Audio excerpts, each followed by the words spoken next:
Hoy, por encima de todo, en esta noche alegre, en esta noche de esperanza, en esta noche de fraternidad, ante todo les deseo expresar mi gratitud por vuestra presencia, por vuestra colaboración y por el impulso a seguir adelante en esta cruzada que hemos emprendido románticamente un día con un partido definido, con un país incierto en sus resultados electorales, para tratar de tener primero la llama colorada y luego el sentimiento nacional de buscar una gran coincidencia para que una gran coalición democrática sustituya la coalición gubernamental.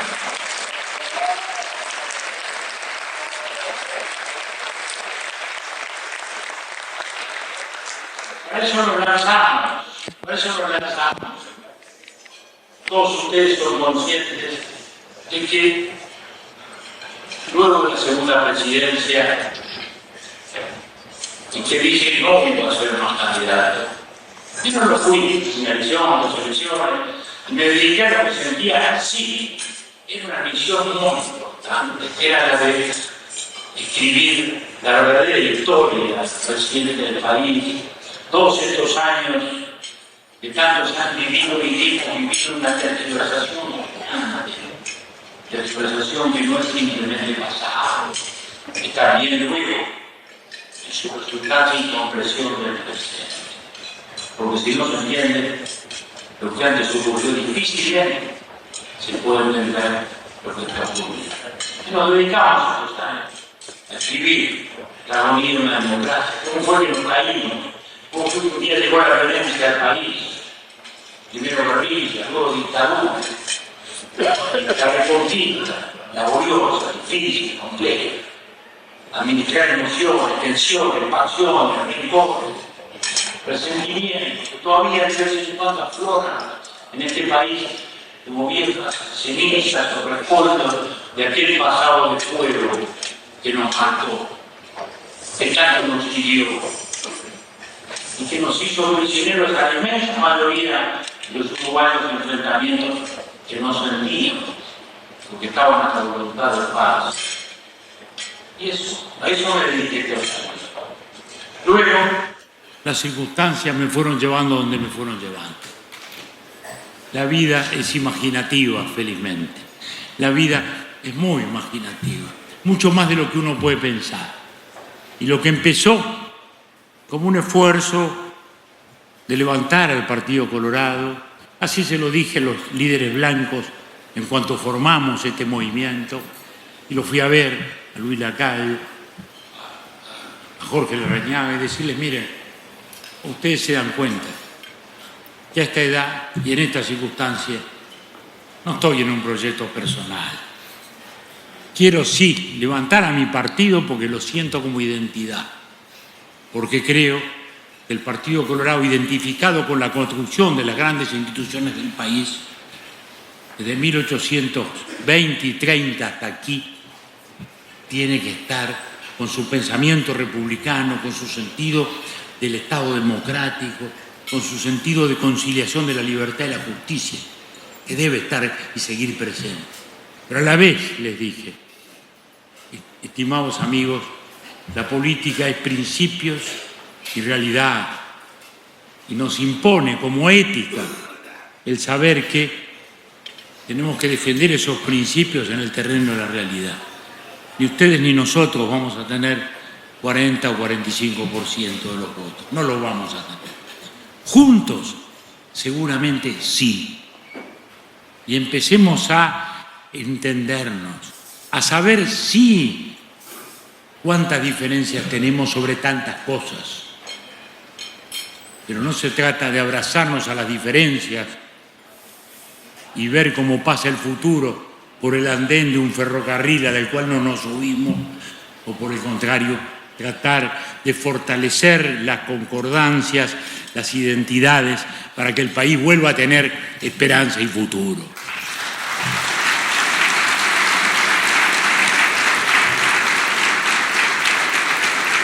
Estamos en un nuevo tiempo histórico. No estamos en tiempos normales, no estamos en tiempos en que la historia más o menos va fluyendo, sino por el contrario un cambio histórico. Cambió la riqueza, cambió la propiedad. Ya no es el tiempo de la propiedad rural, ya no es el tiempo siquiera de la riqueza industrial. Es el tiempo en que las grandes economías hoy son inmateriales, la propiedad intelectual, el mundo digital, la sociedad del conocimiento, la información, la sociedad del consumo, tantas veces cuestionada por el amigo Mujica, que hace un rato estuvo por aquí, tantas veces cuestionada, a veces con razón, pero sin advertir que la sociedad de consumo también ha sido la democratización de los bienes materiales que le permitieron a las más vastas clases medias del mundo disfrutar de un confort hasta en la propia casa que antes era imposible. La sociedad de consumo también fue eso, fue la democratización de bienes que antes estaban solo reservados a la aristocracia o la más alta burguesía. Pero es un tiempo nuevo. Y si los humanos nos comunicamos distinto, es natural que todo eso haya repercutido en la sociedad democrática. Y por eso ocurren las cosas que ocurren. El propio concepto de representación hoy en la vida democrática está cuestionado. El ciudadano siente que se representa a sí mismo, que toma el Facebook y le escribe al gobierno, que lo cuestiona y dice, le he dicho al gobierno esto y el otro. El gobierno ni se entera, pero el ciudadano siente que se está representando a sí mismo y empieza a debilitarse de algún modo la necesidad de la representación del partido, del representante. Y esa es, en el fondo, una crisis que está allí, la crisis que está en Europa, la crisis que está en el mundo desarrollado, golpeado hoy por inmigraciones que desconciertan, por fundamentalismos religiosos que parecían relegados a la historia y que paradójicamente reaparecen como reminiscencia ancestral que se confronta a ese mundo nuevo. Y en ese mundo nuevo, ¿dónde estamos nosotros? ¿Qué es lo que sentimos? ¿Estamos realmente allí? ¿Estamos sintiendo y vibrando para pensar no solo el futuro, el presente? Albert Camus decía, el mejor modo de construir el futuro es darlo todo al presente. Y lo que aquí estamos justamente dándolo todo al presente, tratando de que hoy y ahora podamos salvar los obstáculos que el país tiene y que empiezan en el mundo de las ideas, en el mundo de las ideas. Normalmente tendemos a buscar la resultancia práctica, la medida concreta, y no advertimos que todas ellas son el resultado de una idea, de una teoría, de una definición, de un concepto. Y ese es el gran debate que tiene hoy el país. Es un debate de ideas. Las ideas son las que siguen moviendo y siempre son las que siguieron moviendo el mundo. Como palabra a través de un libro o como palabra a través de la voz. Y en ese mundo, ¿por qué es que el Uruguay hoy se inserta a ese mundo con confianza, con esperanza, a este mundo globalizado? No. Atados a tabúes ideológicos de la Guerra Fría, seguimos desconociendo los tratados de libre comercio, las posibilidades de abrir mercados, encerrados en una mentalidad que todavía refleja. Eso es un tabú ideológico que nos encierra, que nos achica, que nos empequeñece, que no nos permite visualizar todo esto. Todos recordamos, los más jóvenes no, pero todo el resto recordamos cuando en el primer gobierno del doctor Vázquez vino nada menos que el presidente de los Estados Unidos, esta formidable potencia en Uruguay, a decirnos que quería ser un tratado de libre comercio y nos dijo, miren que el tren pasa una sola vez. Y lo saludó su ministro de Economía de la época, el contador Astori, y lo saludamos la oposición. Y luego el Partido Socialista y la estructura sindical le dijeron que no, y el tren pasó. Y pasó para siempre, porque Estados Unidos no hizo más tratado de libre comercio. Hoy incluso tiene un presidente populista que lo está tratando de revertir. Entonces, fíjense ustedes, nunca el país quizás sabrá lo que perdió por aquel retroceso que le impuso el Partido Socialista en aquel momento a nuestro gobierno.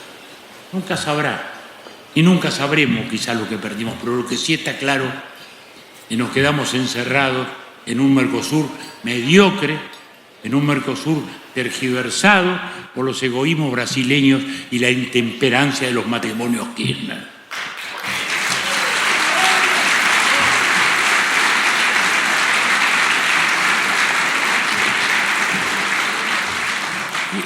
Esos tabúes ideológicos, que también, así como los vemos en la economía internacional, los vemos en la política internacional.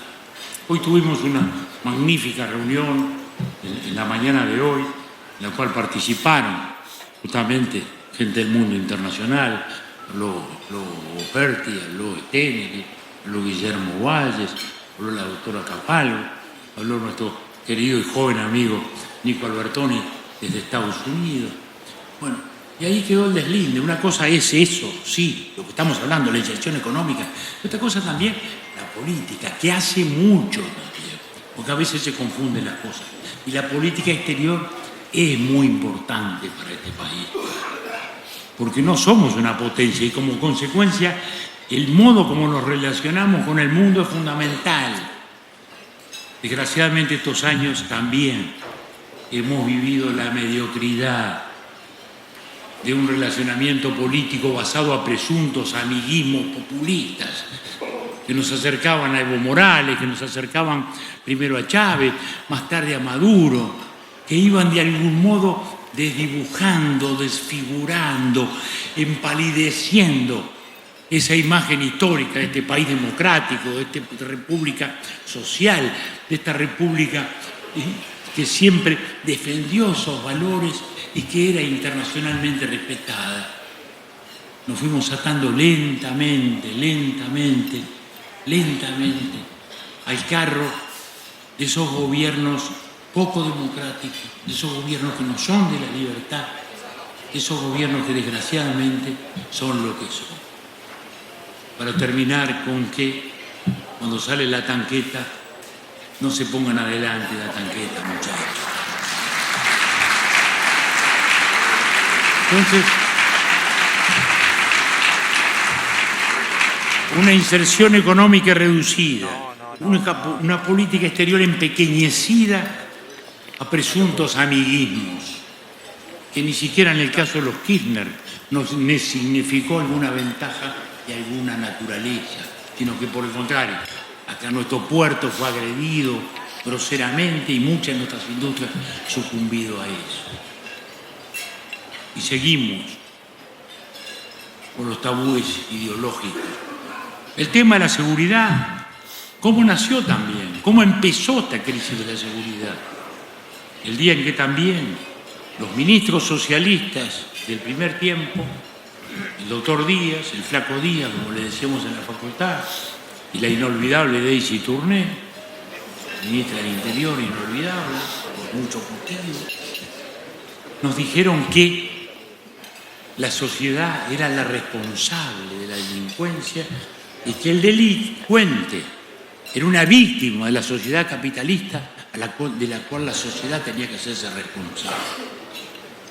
También los más maduros recordamos aquellos 700 presos que salieron a la calle, aquellos 700 rapiñeros que no eran solo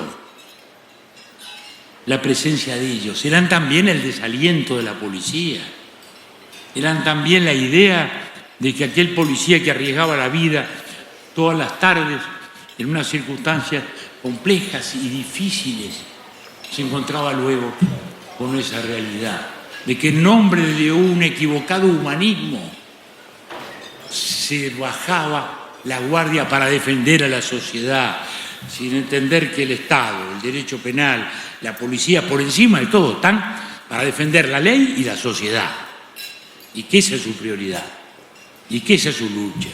Y eso se fue agravando y se fue dificultando, y partimos siempre de una idea equivocada y tergiversada para ir complicando cada vez más las cosas.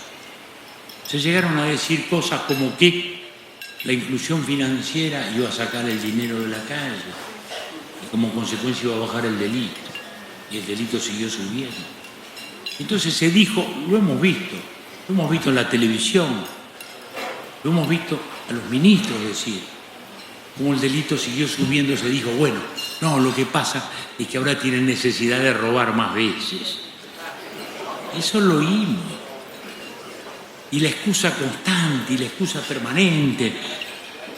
Y yo no le estoy pidiendo al ministro Bonomio un milagro, ni estoy aquí ofreciendo el milagro de la lucha contra la inseguridad. Lo que digo es que esto fue agravándose como consecuencia de no asumir los conceptos y las responsabilidades básicas de lo que representa el Estado de Derecho.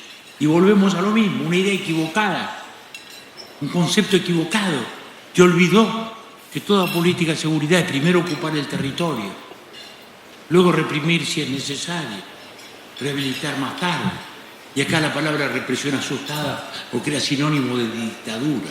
Y no lo que debe ser la situación excepcional en la cual tiene la ley que defenderse para defender a la gente, para defender al habitante, no ya al ciudadano. Así fue ocurriendo, y paso a paso. La propia ley de la marihuana nació entre 14 medidas para enfrentar la inseguridad. No fue planteado ni como un fenómeno de libertad ni de salud, sino como una medida de la inseguridad. Y todos sabemos que lejos de quitarle el mercado al narco, lo aumentamos, lo multiplicamos, y que hoy tenemos bandas de narcotraficantes que nunca el país había conocido. Se enoja el ministro Bonomi cuando yo le digo que hace 7 u 8 años que apareció este fenómeno, y que él mismo lo reveló. Cuando él empezó a hablar de los ajustes de cuentas, es cuando el país tomó conciencia de que ya no se trataba de discutir la legalización o no legalización de la marihuana, asunto discutible, por el cual podíamos hablar mucho, pero que como medida para enfrentamiento de la seguridad fue un fracaso, y que nos trajo, entre otras cosas, aún en ciudades pequeñas del interior del país, la presencia de esas bandas que se están disputando a balazos el territorio. Todo como consecuencia también de una mala idea, de un mal concepto. Lo mismo que nos pasa en la educación, que hoy en una sociedad del conocimiento es la variante decisiva. Lo fue siempre, porque nuestra democracia se basó en la educación. Este país era un país despoblado, o mejor dicho, era una región despoblada en la época española. No éramos provincia, lo que hoy es nuestro territorio, y me voy en una digresión un poco lejana, pero hacia la cosa. Lo que hoy es el territorio de Uruguay tenía 3 jurisdicciones. Montevideo iba desde Cufré hasta Maldonado, Colonia y toda esa otra zona era Buenos Aires, y el norte era Yapeyú, ni siquiera éramos en una provincia. Muy pocos indígenas, muy pocos españoles. La sociedad uruguaya se revertebra y se refunda a mediados del siglo XIX con la inmigración. Eso fue lo que fue generando lo que fue la nueva sociedad. Ya no era el español que venía como soldado, era el gallego que venía a trabajar.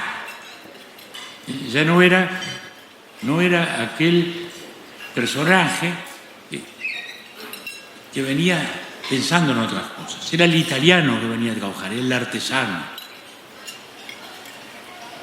Era el valdense que venía en busca de libertad religiosa. Más tarde el libanés, el judío, el armenio, que venían huyendo de las desgracias del mundo. ¿Y cómo se amalgamó esta sociedad? ¿Cómo se integró esta sociedad? ¿Cómo ocurrió aquí lo que no ocurrió en otras partes, de pequeños guetos, de comunidades enfrentadas? Bueno, eso fue en las escuelas de José Pedro Varela, donde todos aprendimos que del origen que viniéramos ricos o pobres, blancos o negros, todos éramos iguales ante la ley. Y esas escuelas, y las escuelas industriales de don Pedro Figari, y los liceos departamentales de don Pepe más tarde, son los que construyeron la base de la sociedad democrática, los que construyeron la clase media del país en la cual se asentó justamente las libertades y el voto ciudadano. Y eso hoy está en cuestión. ¿Por qué es que no se ha seguido con la reforma educativa que iniciamos en su tiempo, con Rama, con William, con Tornaría, con gente de todos los partidos? ¿Por qué fue?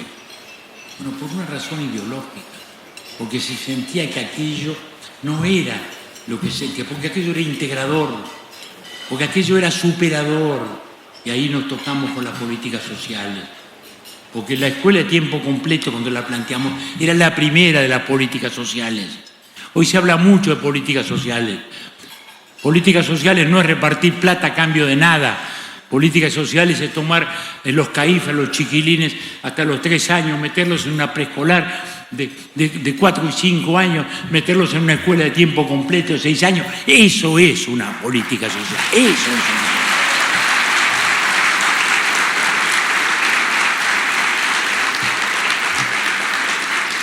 Y eso es la educación. Hoy la educación además tiene un doble sentido. No solo el de alfabetizar, no solo el de educar. Hoy la política, el sistema escolar es mucho más. En ciertos barrios la escuela es la familia también. Porque detrás de ciertos niños no hay una familia. La única expresión de cariño que sienten es la de la maestra. No tienen otro beso. Ni otra expresión de afecto. La escuela es también hoy eso. Y el liceo hoy de algún modo es el club, el único lugar donde pueden socializar tantos muchachos. Y lo fundamental es que miren hacia arriba. Entonces la educación es eso y es política social a la vez. Y yo no me resisto a leer un parrafito del diario El País que salió el otro día, porque creo que nos distingue y nos define fundamentalmente. Es el debate sobre la repetición. La repetición en la escuela, la repetición en los liceos. Nadie piensa que la repetición sea una gran solución pedagógica. No lo es. Lo que pasa es que repetición o nada es aún peor que repetición, porque es engañar al niño o engañar al adolescente, hacerle creer que salió de la escuela estando alfabetizado cuando no lo está, o el chico que luego entonces va a rebotar en el primer año del liceo rechazado por un mundo que no entiende y por profesores que le exigen lo que no sabe y por una comprensión lectora que no posee. Entonces, el tema no es la repetición o nada, es la repetición u otros métodos de apoyo para los cuales puedan aquel que va quedando rezagado asistirlo, apoyarlo, tutoriarlo, acompañarlo, darle todos los elementos con los cuales pueda seguir subiendo. Pero fíjense lo que el otro día, a propósito de esto, El País del 16 de mayo, la semana pasada, se hace una reunión sobre este tema. Y nada menos, el director de planeamiento de la Administración Nacional de Educación Pública dice lo siguiente, refiriéndose a la repetición en secundaria. Llegó la hora de que hagamos un pacto social, un acuerdo textual, de que hagamos un pacto social, un acuerdo de que la educación es obligatoria para todos, es un derecho de todos, y por tanto no puede ser pura meritocracia. No puede ser meritocracia. En este país desde 1830 la Constitución dice que los ciudadanos son iguales ante la ley y solo se distinguen por talentos y por virtudes, por su mérito, por su mérito.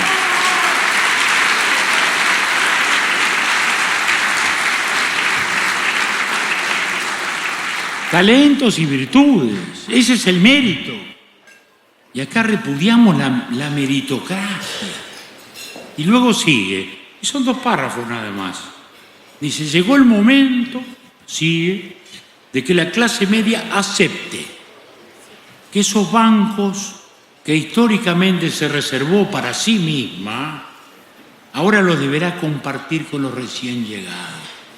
Que la clase media se reservó para sí misma, como fuera la clase media uruguaya, una estructura oligárquica que incrustada en los liceos quería impedir que no llegaran los pobres. ¿Qué es esto? ¿Qué es esto? Cuando justamente en esos liceos se construyó la clase media, a la cual fuimos, yo fui al Liceo Rodó.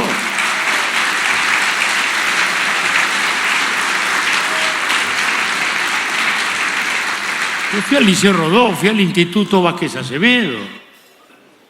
Lo visité hace poco, que me invitaron un día a raíz de unas reformas, y lo hice con emoción.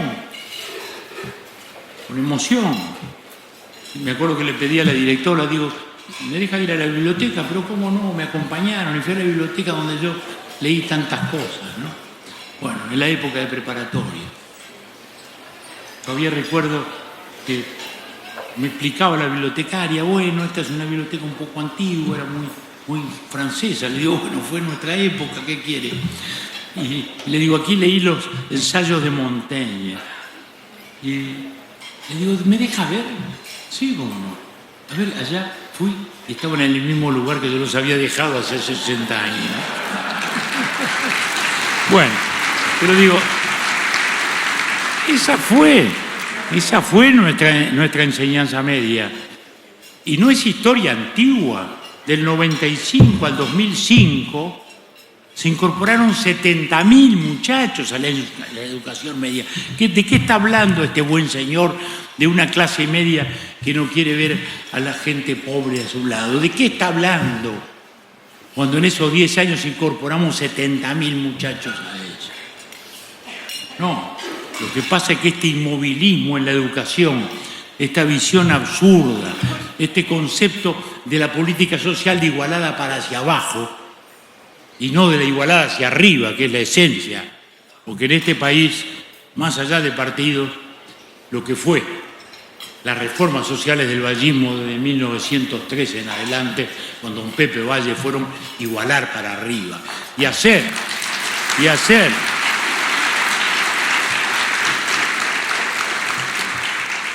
del ideal liberal lo que es la exaltación de la persona, y no por el contrario lo que fracasó en el mundo con el socialismo, lo que hundió a la Unión Soviética. Uno a veces piensa, mirando a la distancia, y dice, todos los imperios cayeron por una guerra. El austrohúngaro tan poderoso, tan envuelto de magia, el imperio turco. ¿Cómo cayeron todos esos imperios? Cayeron por una guerra. El imperio nazi. El único imperio de la historia que cayó solo fue el imperio soviético, el imperio socialista. ¿Y por qué cayó? ¿Y por qué cayó? Porque justamente el desaliento a la individualidad, la igualación hacia abajo, la pérdida de estímulo a la gente, que hacía que los científicos huyeran, que las bailarinas del Bolshoi se escondieran para poder huir y quedarse en Estados Unidos. Esa mediocridad de igualar, sí, porque salvo la gran nomenclatura, que era una mínima minoría que allá estaba, salvo esa mínima nomenclatura, el resto sí era bastante igual en la pobreza, igual en la falta de iniciativa, igual en la falta de posibilidades. No hace mucho me encontré con un ruso que me decía, ustedes no entienden en Occidente a Putin. Le digo, bueno, no sé, digo, sí, para ustedes es muy autoritario, sí, para ustedes. Para nosotros nunca hubo más libertad. Nunca hubo más libertad, no. Dice, porque es la primera vez que los rusos tenemos la posibilidad de elegir un destino. Si queremos ser carpinteros, podemos ser carpinteros. Nunca antes pudimos ser nada. O éramos soldados o éramos los que nos mandaran a hacer. Primero los zares, después el Partido Comunista. Nunca hemos tenido nada de eso. Bueno, y esa es la razón por la cual el socialismo se destruyó, y esa por la cual el vallismo construyó esta República Democrática. Entonces, queridos amigos, estas son las cosas que hay en juego: la educación, la política social, la política exterior, la inserción internacional del país, la seguridad social, una economía sensatamente administrada, nuestra economía de los déficits. Cuando uno piensa que del 2003 al 2012 tuvimos los años de mercado exterior más importante de la historia de 1830 hasta acá, porque nunca hubo eso. No hablemos de la segunda posguerra, que era la segunda posguerra mundial. Era corned beef para el ejército y lana para los soldados. Japón estaba destruido, Alemania no existía, China no estaba en el mundo, Europa estaba empobrecida, Estados Unidos exhausto del esfuerzo de la guerra. Bueno, sí, tuvimos una expresión de prosperidad en aquel mundo tan pobre, sí, y por eso podían venir aquí Javier Cugat o la Comédie Française. Sí, éramos relativamente más ricos, pero era eso. Años como estos, con la soja, nada, no hubo nada parecido. Y sin embargo, de 13.000 millones de dólares pasamos a 40.000 millones. Y hoy tenemos que pagar 2.000 millones de dólares, un poco más todavía de intereses. Y eso que los intereses están regalados. Que no me corrija Ariel o Luis, que andan por allí. Sí. ¿Y eso por qué? Porque seguimos generando déficit. Porque hicimos una reforma de la seguridad social en el 2008 que desfinanció aquello que habíamos resuelto en el año 95, cuando se modernizó el BPS, cuando se crearon las AFAP, cuando se estableció justamente un sistema de seguridad social que hasta el 2025 o 2030 nos aseguraba todo. Estábamos en tranquilidad. Sin embargo, de nuevo la ideología, porque el ministro Murro, y ahora va a volver por la revancha, cree que las AFAP son una expresión del egoísmo capitalista, porque cree que los ciudadanos no tenemos el derecho individual a ahorrar para formar una pensión para nuestra vejez, que no tenemos ese derecho, porque solo una expresión de reparto colectivo el Uruguay tuvo en momentos en que era necesario e imprescindible para integrar esas masas inmigrantes que llegaban al país. Eso hoy no debe existir. Él cree que no tenemos ese derecho al ahorro, que el ahorro es una expresión del egoísmo individualista del capitalismo, cuando es la primera expresión de la libertad. Y eso también nos ha llevado hoy a esta crisis de la seguridad social que todos los días nos lo recuerda el ministro Astori, cada tanto nos lo recuerda el presidente, y hasta el presidente Mujica nos dice que nos tenemos que resignarnos a tener 5 años más para poder jubilarnos. También de nuevo nos encontramos con un choque de ideas distintas. Eso es lo que está en juego hoy, eso es lo que va a estar, lo que empieza a estar en juego ahora. Votaremos ahora en junio, votaremos en octubre, votaremos en noviembre y votaremos en función de esto, en función de estas ideas. En el balotaje final no se van a enfrentar simplemente 2 partidos, ni siquiera 2 personas. Se van a enfrentar 2 modos de pensar, 2 modos de concebir la existencia, 2 modos de entender el mundo. Y no lo estoy diciendo yo, lo dice, por ejemplo, el candidato Andrade desde el lado comunista, cuando dice expresamente que hay 2 mundos enfrentados, y los hay en el país.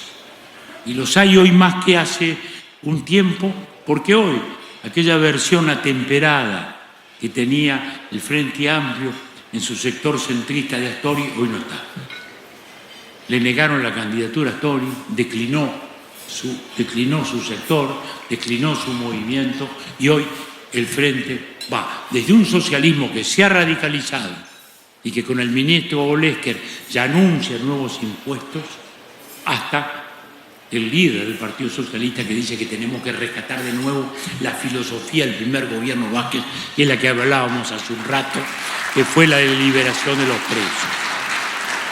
Entonces, esto es una confrontación de ideas, es una confrontación de estilos de vida, de reflexión sobre la sociedad, de futuro del país. Eso es lo que empieza a jugarse ya a partir de ahora.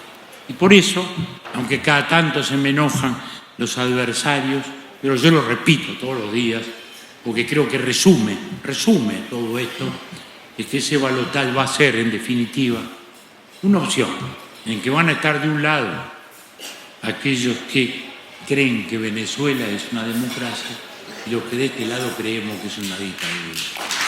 Y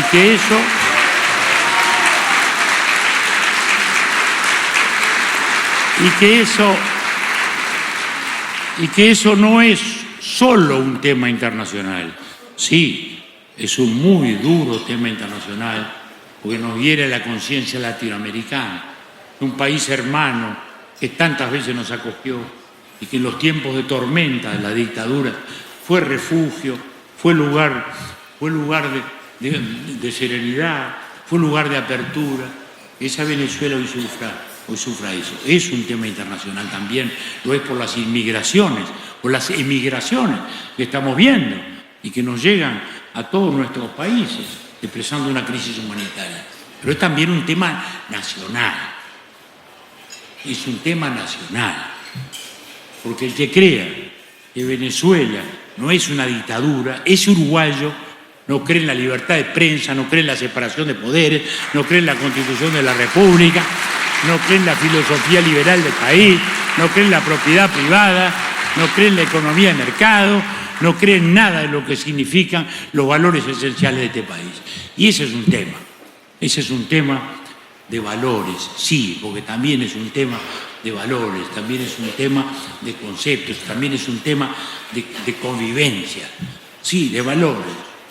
Empiezan hasta en la palabra. La palabra es muy importante, siempre ha sido importante. Lo es en los textos bíblicos, en los textos judaicos originales, en los textos islámicos. La palabra es muy importante, siempre es muy importante. Lo es en nuestra vida. Cuando la palabra se degrada, hasta en un matrimonio se degrada el matrimonio. La palabra es muy importante. Y desgraciadamente, también, además de todo esto, hemos visto una ruptura de formas que son sustantivas a la democracia. Y, como decía José, ingenieros, en su célebre y antiguo libro El hombre mediocre confunde las formas con las formalidades. Y por eso empieza por perder la cortesía, que es la primera expresión del respeto a los demás. Muchas gracias a todos. Una vez más.